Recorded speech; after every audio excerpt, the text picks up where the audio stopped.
The call came through at 11:47 p.m. on a Tuesday while I was in the control room at Northeast Grid Operations, staring at 15 monitoring systems flashing red warnings. Power grid attack, 3 substations compromised, rolling blackouts affecting 400,000 households. My phone buzzed.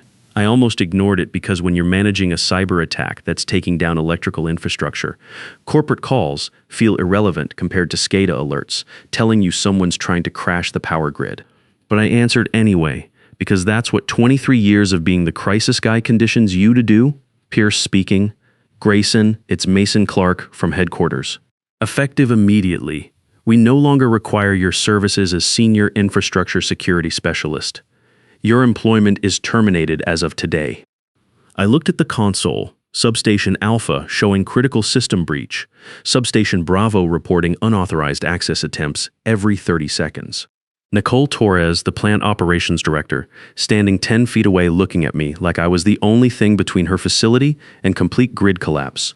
Which I was. I understand. I'll inform Nicole that headquarters will be handling the breach response for the infrastructure attack I'm currently managing. Long silence. What attack? The coordinated cyber attack on our power distribution network that brought me here 18 hours ago. 3 substations are compromised. We're looking at $60,000 per hour in emergency costs, plus federal compliance violations. I'm tracing the intrusion through 25-year-old SCADA protocols. Grayson, let's discuss this after you've resolved the grid situation. I don't think that's appropriate. You just terminated my employment. I shouldn't be working on company projects if I'm no longer an employee. He hung up. My name is Grayson Pierce. I'm just 48 years old, and I just got fired while managing a cybersecurity crisis that nobody else at my company knows how to solve. I joined Industrial Systems Corp in 2001 when I was 25, right out of technical college with a degree in industrial automation. Back then, I believed in the old way of doing business, the way my grandfather taught me when he worked 40 years at the steel mill in Pittsburgh. You showed up every day, you did your job right, you looked out for your fellow workers, and the company looked out for you. That was the deal. That was how it was supposed to work. I specialized in legacy infrastructure, the systems that kept the lights on, water flowing, gas pumping, SCADA networks, programmable logic controllers, distributed control systems. This wasn't the sexy tech stuff you read about in magazines. This was the backbone of American industry, built by guys who knew how to make things that lasted. When a power company got hacked and their IT department couldn't trace the intrusion, they called Industrial Systems. Industrial Systems sent me. I was the guy who understood both the old-school craftsmanship that built these systems and the new-school threats trying to tear them down. Over 23 years, I'd responded to 310 security emergencies across 15 states.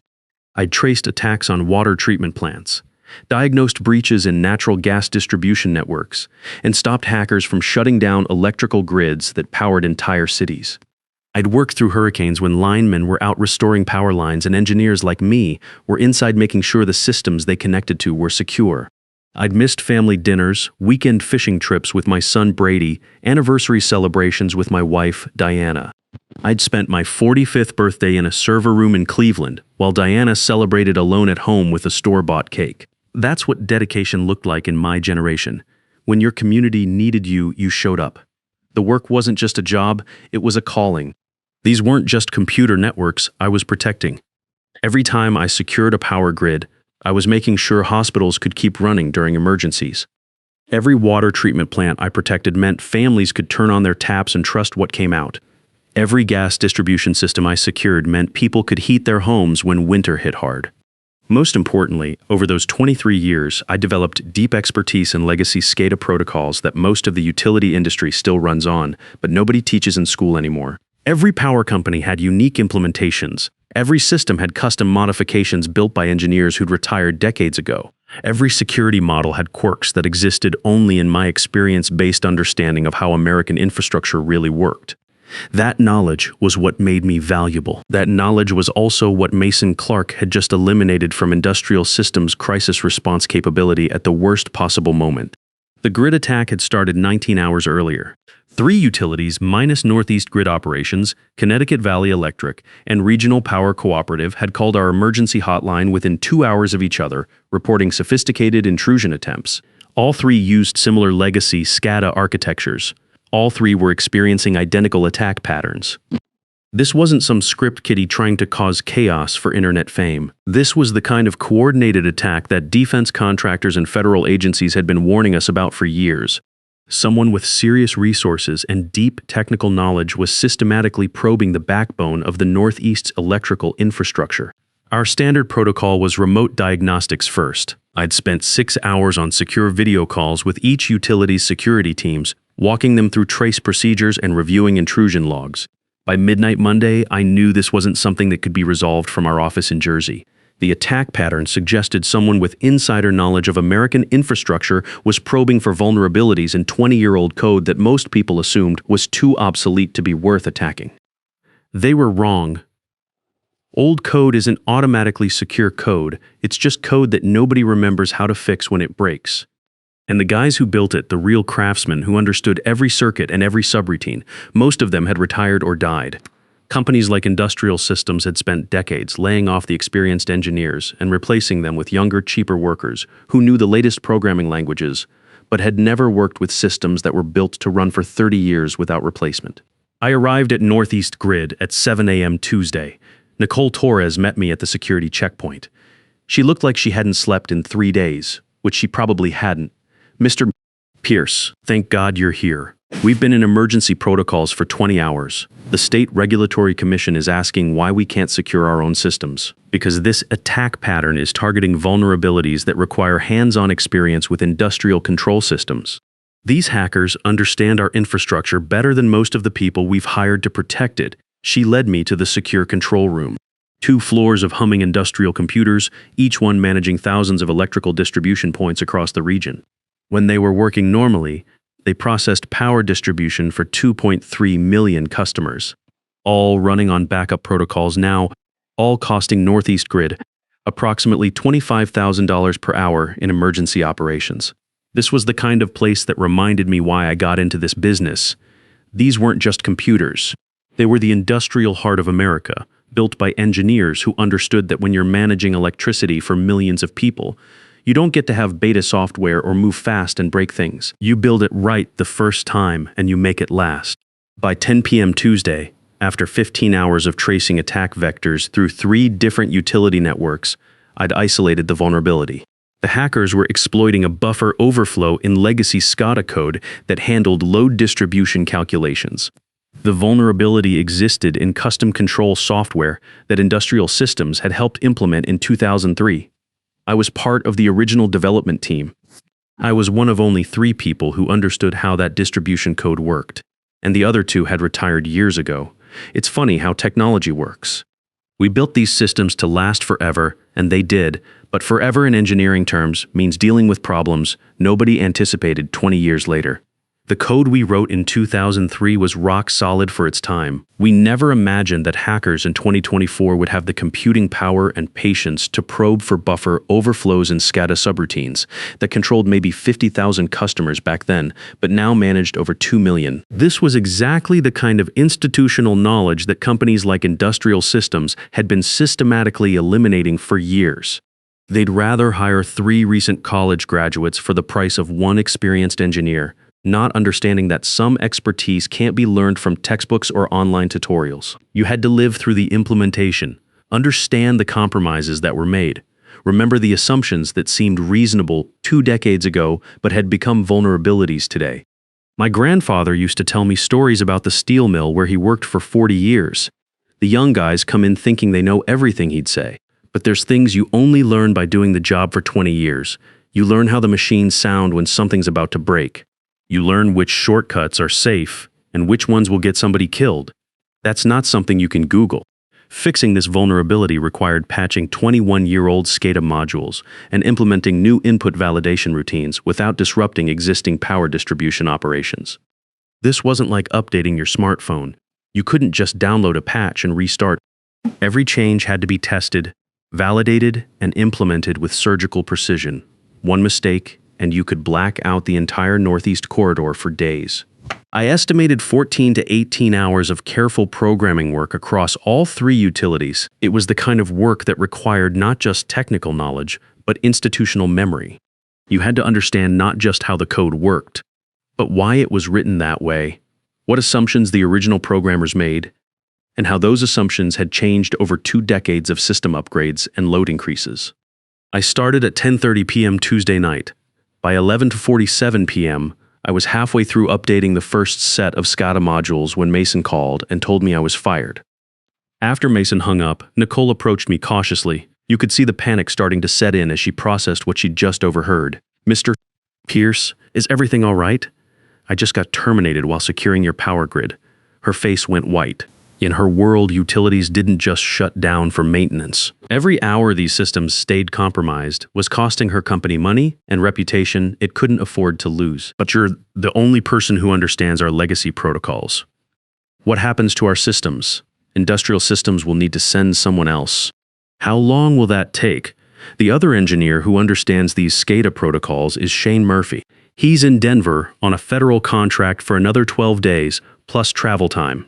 Nicole was doing the math in her head. We were talking about extended grid vulnerability affecting 2.3 million customers, emergency power costs approaching $1.44 million per day, and federal compliance penalties that could reach 8 figures. We can't wait 12 days. Every day these vulnerabilities exist puts the entire regional grid at risk. Then I suggest you contact Industrial Systems Corporate and explain the urgency. At 1:15 a.m., my phone rang again. Hunter Webb, Industrial Systems Chief Operating Officer. Hunter had been with the company for 16 years and understood exactly how critical my role was to infrastructure crisis management. He was also smart enough to realize that Mason had just made a catastrophic error in judgment. "Grayson, there's been a misunderstanding about your employment status. We need you to complete the grid emergency before we discuss any personnel matters." Hunter, Mason was very clear. He said my employment was terminated effective immediately. That's not a misunderstanding, that's termination. I could hear the desperation creeping into his voice. Hunter understood the implications in a way that Mason obviously didn't. This wasn't just about one disgruntled employee. This was about Industrial Systems' entire reputation in the utility industry. "I understand this is confusing, but let's focus on resolving the grid crisis first. We can address your employment situation after you've secured the systems. I don't think that's appropriate. If I'm terminated, I shouldn't be working on company projects. If I'm not terminated, then Mason needs to call me back and clarify that he made an error. This is a critical infrastructure situation. These utilities are losing hundreds of thousands per day. We need you to complete the security patches. Then you need to clarify my employment status first. Am I an Industrial Systems employee or not?" Long pause. I could hear Hunter thinking through the implications. If he said I was still employed, he'd be contradicting Mason's termination and creating internal political problems. If he said I was terminated, he'd be admitting that Industrial Systems had just eliminated their crisis response capability in the middle of their most expensive emergency. "Grayson, let me conference in Mason so we can resolve this together." "I'd rather you didn't." Mason was clear about his decision. "I'm respecting that decision by no longer working on Industrial Systems projects. If the utilities need assistance, they should contact your emergency response line and request another engineer. There is no other engineer available who understands these legacy SCADA systems. That's an unfortunate situation, but it's not my problem anymore since I'm no longer an Industrial Systems employee." I ended the call. Nicole was standing nearby, having heard my side of the conversation. The weight of the situation was settling on her shoulders like a lead blanket. At my age, I'd seen this look before, the moment when someone in management realizes they're completely dependent on something they don't understand and can't control. "What should we do, Mr. Pierce?" "You should contact Industrial Systems and request emergency engineering support. Explain the urgency of the situation. They'll prioritize getting someone here as quickly as possible, but you're here now. You understand our systems. You were in the middle of fixing the vulnerability. Can't you just complete the work?"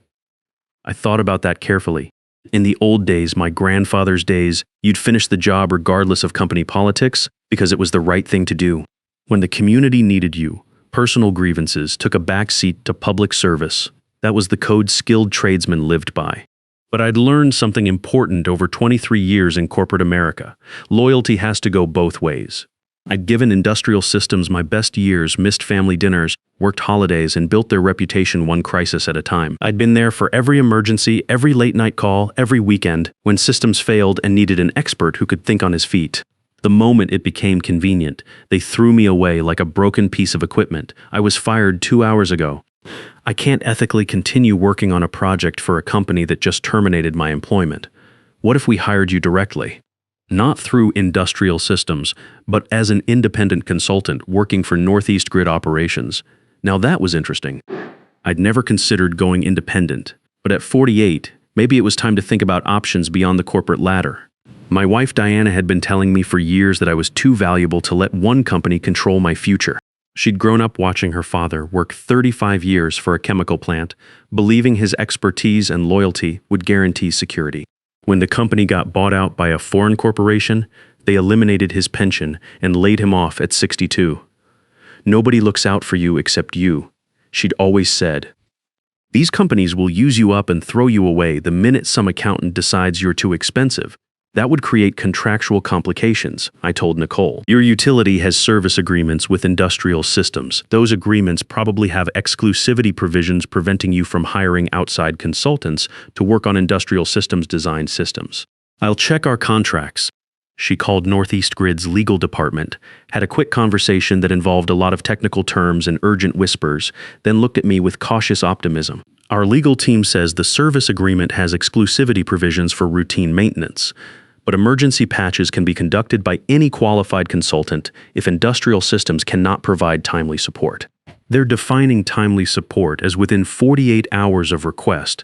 That was the opening I needed. Not just to solve this immediate crisis, but to test whether there was a future beyond Industrial Systems.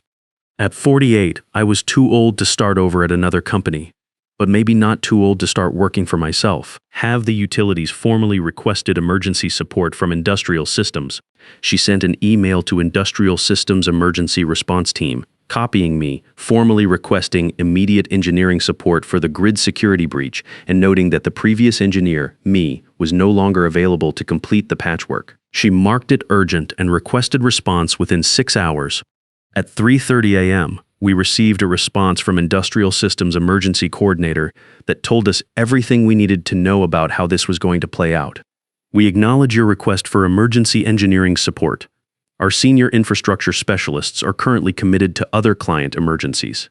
We are working to identify available resources and will provide an estimated response timeline within 18 hours. 18 hours. In corporate speak, that meant they had no idea how to solve this problem without me, but they weren't ready to admit it yet.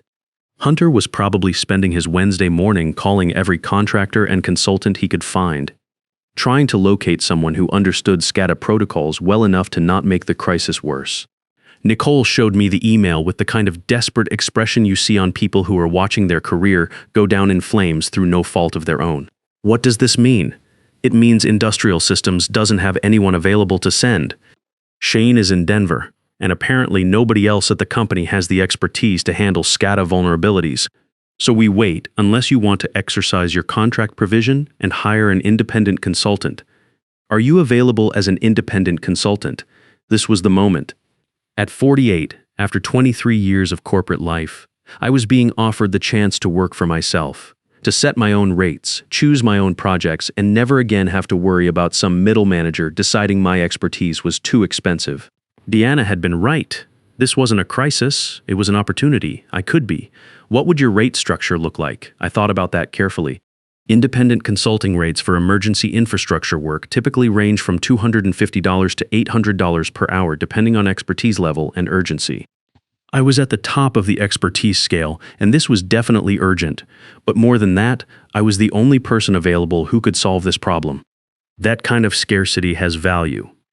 $450 per hour for emergency security work, minimum 24-hour engagement to ensure complete vulnerability patching and system validation. That's $10,800 total payment terms.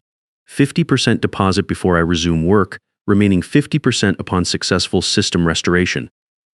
Nicole didn't even blink. When your power grid is vulnerable to cyber attack and you're facing federal penalties that could reach tens of millions, $10,800 for a solution starts looking like a bargain. Done. I'll have our CFO process the deposit immediately. At 4:45 a.m. Wednesday morning, my phone chimed with a bank transfer notification. $5,400 had just cleared into my personal checking account. More money than I'd ever received for a single day's work in my entire career. At 5 a.m., I resumed work on the SCADA security patches, but now I was working for myself. The funny thing about doing the same work as an independent consultant instead of a corporate employee is how different it feels. Every line of code I wrote was billable. Every problem I solved was building my reputation instead of someone else's company. Every decision was mine to make. For the first time in 23 years, I wasn't just fixing someone else's crisis, I was building my own future. By 2 p.m. Wednesday, I'd completed the vulnerability fixes across all 3 utility systems. The work went faster than expected because I wasn't dealing with corporate approval processes or having to document every decision for managers who wouldn't understand the technical details anyway. By 6 p.m., I'd updated the security protocols and conducted full system testing. By 10 p.m., all 3 utilities were back to normal operations with no security vulnerabilities and no power distribution errors. Total crisis time, 47 hours. Total emergency costs, approximately $2.82 million. But the systems were secure, and the patches I'd implemented would prevent similar SCADA-based attacks in the future. More importantly, I'd just proven to myself that I didn't need industrial systems. They needed me. Nicole was watching the distribution monitors with visible relief as power management returned to normal operations across the grid. The green lights were beautiful, each one representing thousands of customers who had their electricity back, finally flowing through the system like it was supposed to. Mr. Pierce, I cannot thank you enough. You saved us from a disaster that would have been catastrophically worse if we'd waited for industrial systems to send another engineer. You're welcome. I'll prepare a technical report documenting the vulnerability, attack methodology, and patch procedures. You should share that with industrial systems so they can update their security documentation. At 11 p.m. Wednesday night, I received a call from Hunter Webb. I was back at my apartment in Jersey, exhausted, but satisfied with the past 2 days' work. More than satisfied, I felt something I hadn't felt in years. Pride in work that was entirely mine. Grayson, I understand you completed the grid security work as an independent consultant. We need to discuss your employment status. Mason's decision to terminate you was premature. We'd like to offer you reinstatement with full back pay and benefits. I appreciate that, but I'm declining. I'm now operating as an independent consultant.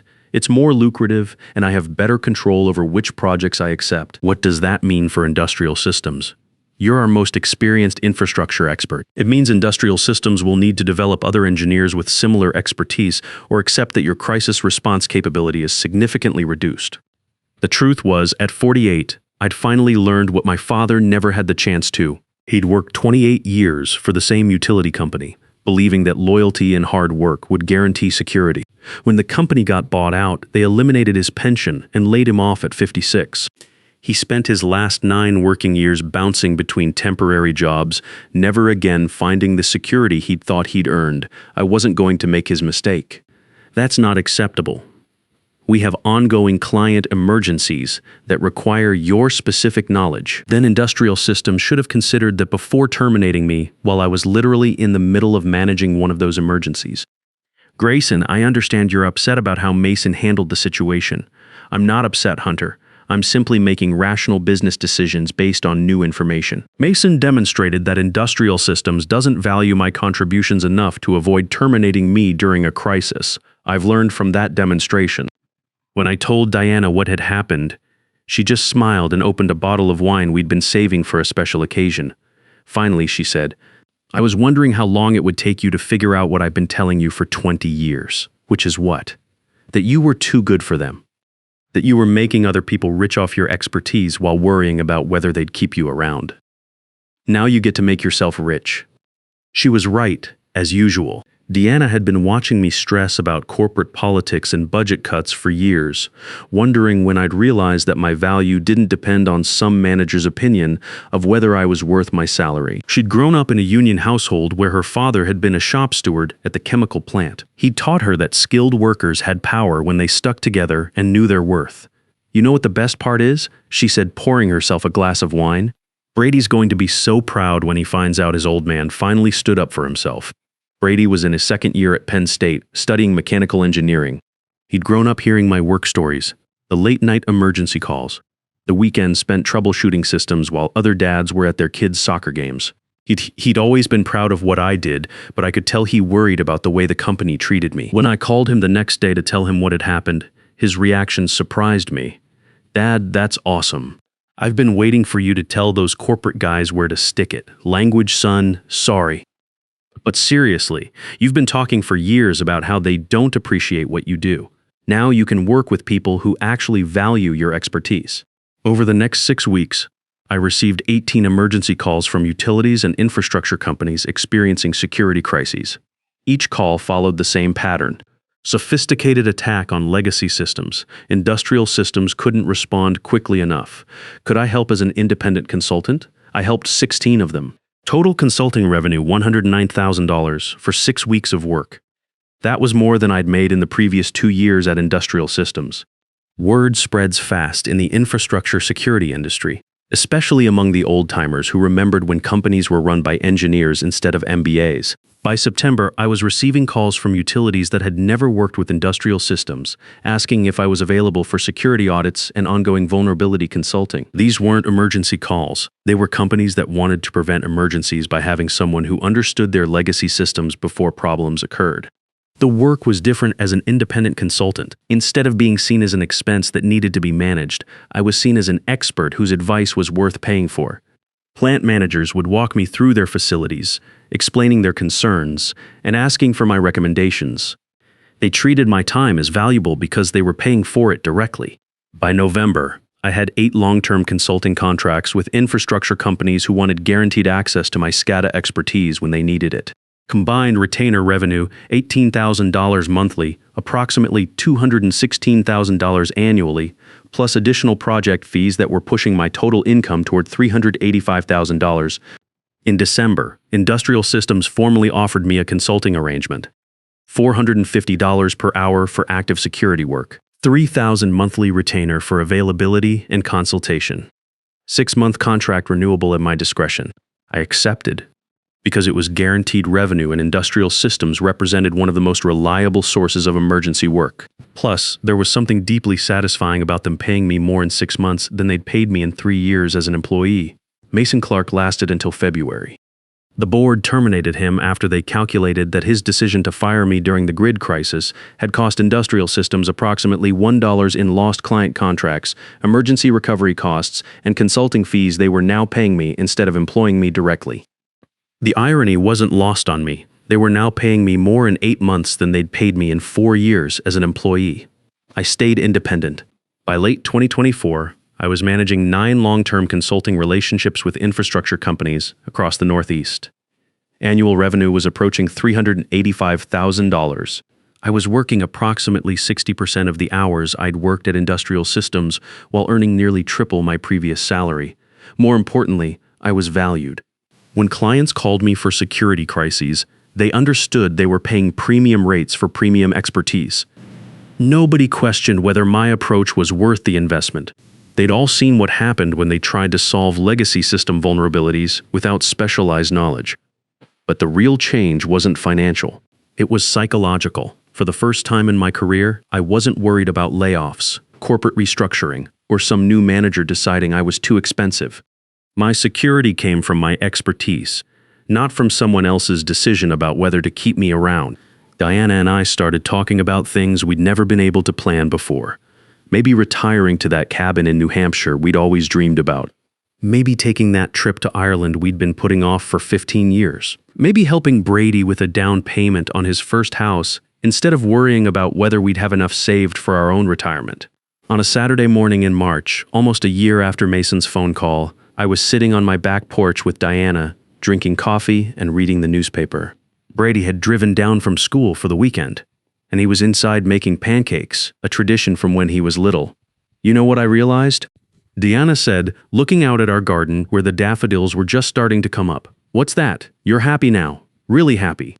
Not just content or getting by, but actually happy. She was right for the first time in years. I woke up looking forward to my workday. I was solving interesting problems for people who appreciated what I brought to the table. I was building something for my family instead of just surviving paycheck to paycheck. I'm happy, I said. I'm 48 years old, and I finally figured out what I'm worth. Brady came out with a plate of pancakes and sat down with us. Dad, I've been thinking about what happened with your old company. Yeah, I'm glad it happened. Not because losing your job was fun, but because now I get to see what you're like when you're working for yourself instead of working for people who didn't appreciate you. Here's what I learned from the entire experience, and what I wish I'd understood 20 years earlier. The most dangerous employee to fire isn't the one who complains about salary or threatens to quit. It's the one who's literally in the middle of solving a crisis that nobody else knows how to solve when you decide they're expendable. Because when you fire that person, you don't just lose their future contributions, you lose their ability to prevent the immediate disaster that's happening right now. And you discover that replacing specialized expertise during an emergency is impossible. Mason wanted to reduce headcount and eliminate what he saw as an expensive senior engineer. He got exactly what he wanted. I was eliminated, but my expertise wasn't eliminated. It just got a lot more expensive. In my generation, we were taught that companies would take care of us if we were loyal and worked hard. That might have been true once, but it's not true anymore. These days, you have to take care of yourself. The security you build through your own skills and reputation is the only security that nobody can take away from you. The best part? I'm not angry anymore. How can you be angry when someone's mistake turns out to be the best thing that ever happened to your career? Sometimes the best revenge isn't proving people wrong. It's letting them experience the full cost of being right about what they wanted. Mason wanted me gone. I was gone. Then he got to explain to his executives why the company's most critical client crisis was costing an additional $60,000 per hour, because the engineer who could fix it was no longer employed. I didn't sabotage industrial systems. I didn't cause the grid crisis. I didn't prevent other engineers from solving the problem. I simply wasn't there anymore to solve problems that only I knew how to solve because I was no longer required. That turned out to be the most expensive termination decision Mason Clark ever made, and the most lucrative career transition I ever experienced. At 48, I finally learned what my father never had the chance to figure out. Your value isn't determined by what one company is willing to pay you. It's determined by what the market will pay for what you know how to do. And sometimes the market values that knowledge a lot more than your employer ever did. Sometimes the biggest favor your boss can do for you is showing you exactly how little they value what you bring to the table. I'm freezing. I'm bleeding. Slowly fading away. But don't worry, I'm fine.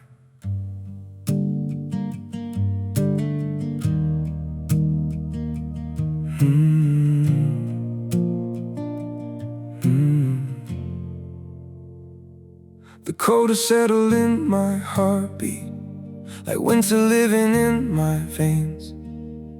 Every breath feels numb and fragile. Every smile just hides the pain.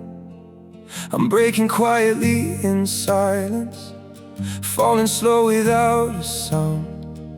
Yet I keep saying I'm okay, while my world burns to the ground. I'm frozen here, I'm bleeding slowly, dying piece by piece inside. But I still whisper, it's alright, just to keep you from goodbye. I'm shattered, love, but don't you worry. I'll pretend till my last breath. Even while my soul is fading, I'll say everything's okay. Maybe pain just learned to live here. Maybe sorrow feels like home. So I wear my wounds like armor and survive them all alone. I'm frozen here, I'm bleeding slowly, dying piece by piece inside. But I still whisper, it's alright, just to keep you from goodbye. I'm shattered, love, but don't you worry. I'll pretend till my last breath. Even while my soul is fading, I'll say everything's okay. If you ever see me smiling, no, it's just my last defense. 'Cause sometimes love means hiding how much you're suffering. No, I'm frozen here, I'm bleeding slowly, dying piece by piece inside. but I still whisper, it's alright, just to keep you from goodbye. I'm shattered, love, but don't you worry, I'll pretend till my last breath. Even while my soul is fading, I'll say everything's okay. It's okay.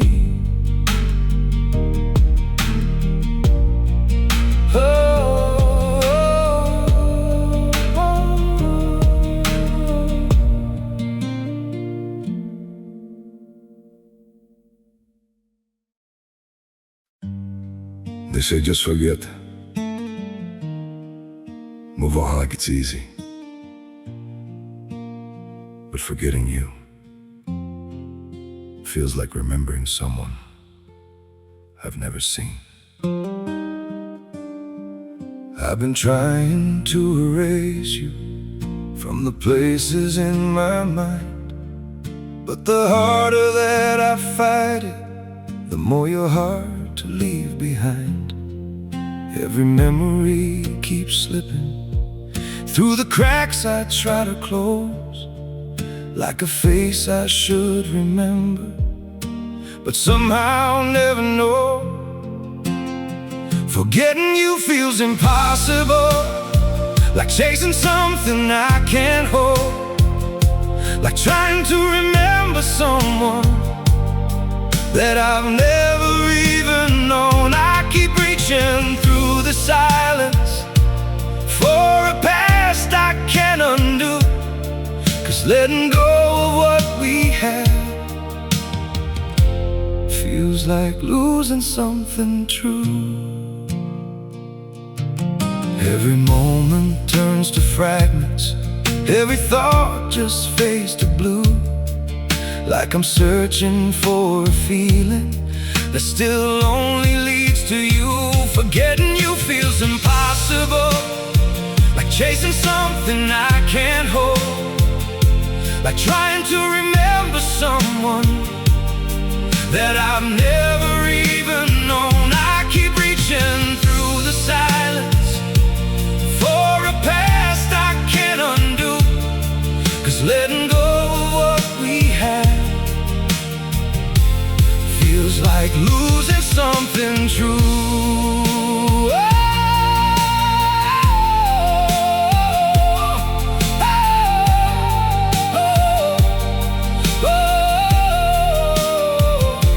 If I never met you, maybe I would know just how to heal, but now every empty moment still reminds me what is real. Forgetting you feels impossible, like chasing something I can't hold, like trying to remember someone that I've never even known. I keep reaching through the silence for a past I can't undo, 'cause letting go of what we had feels like losing something